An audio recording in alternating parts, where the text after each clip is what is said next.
Ve'asu li mikdash v'shachanti b'tocham.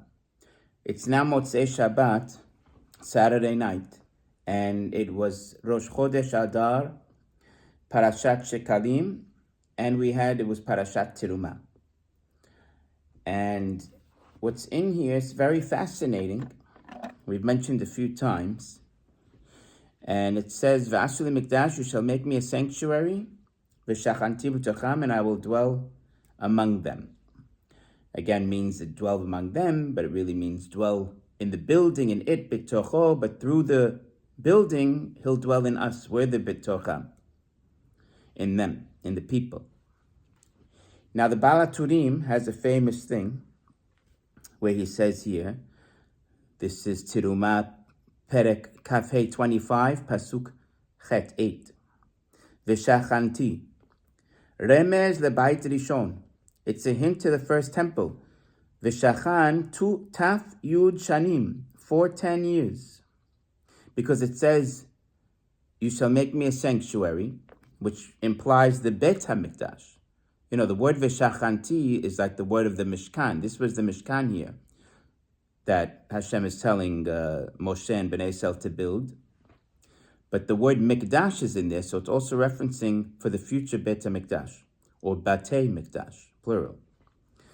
So the first one lasted 410 years, because the word V'shachanti, you can cut it up into V'shachan, and God dwelt, Ti, Shanim. Taf is 400, and Yud is 10, 410. And that's how long the first temple lasted. Then you had a 70-year break, this famous 70 years, Purim in the middle and all that, which we're getting to.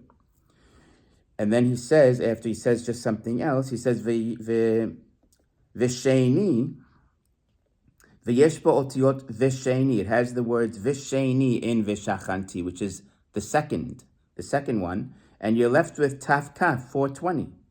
Remez, the taf kaf shanim shel bayit sheni. This is hinting to the 420 years that the second temple stood. Look how fascinating Hashem already encodes in the word how long he will dwell in the building. And it's in the word, I will dwell. You know, when God gives hints, it's always appropriately placed in the subject matter. You know, it's not just anywhere. It's right here. Just shows the Chokhmah of Hashem, how he has so much information in here. Now, one might think, you have the two of them in here, this word. You know, how elegant might it be for the third to be in there? Because if Hashem is going to encode these two temples, you would think he put the third. Now, we can only guess or look and research. You know, we can't make any predictions. But what are we going to say? How long it's going to last, like the other two? There's no number for that, because it's going to last forever. So the only point to look for is the starting point. I mean, that's what we're all waiting for. It's really the beginning point. So maybe there's a remez to its beginning point. And again, maybe, we don't know. Now, if we take the word v'shachanti, how do you want to play with it? There's no shilishi in there. Now, we chopped it up, v'shachanti, v'sheni, we chopped it up a few times. But the truth is, we never just took the whole word and just added it up. Let's see what that comes to. So let's see. Take the big letters, Shin and Taf.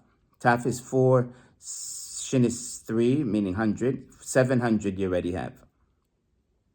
Now Nun is 50, and Kaf 20 is 50, 60, 70 years. And the Yud is 80, 780, and the Vav is 6, 786.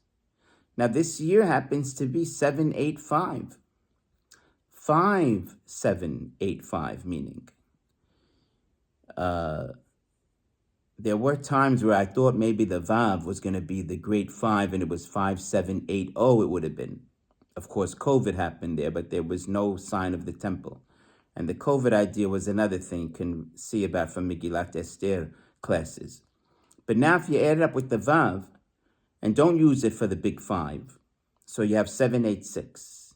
Now how interesting, because the world is already showing, again, we're not predicting that next year anything's going to happen, but Trump is in, he's making, he might get rid of all the enemies. Once the enemies are gone, that's already the stepping point to starting a temple. Doesn't mean the whole temple has to be down yet. Of course, we don't know how God's going to land it down or whatever it means. Some say it's a mitzvah to build it. It's a mitzvah. We don't want to lose on that mitzvah. So we're going to still build it, but somehow Hashem's going to bring it from Shamayim. So we don't really know how the scene is going to be. We have to wait and see. Now, so we see that something might happen next year. We can't say what. And politics is already leading to that. It's almost obvious that something can happen. We just hope it will. Even if the enemies leave the spot, that's enough to say that we began the temple, because we began the ability to build it, we could say. We just need a little starting point. And it could very well land next year. It could even happen this year. We're already seeing what's happening. Trump is moving fast. What he did in this 1 month, already, like they said, they didn't do in 4 years, maybe in 12 years between all the other ones before.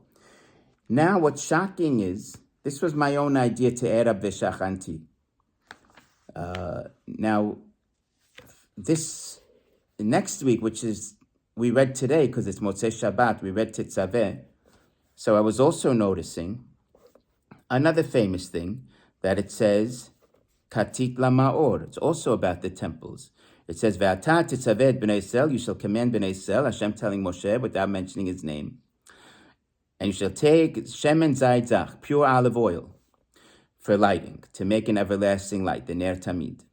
Shemen zayit zach, katit lamaor, pressed, pressed for light, the olives. Now, katit, again, Balaturim, he says also, Ramaz or Remes, taf yud, taf kaf shanim.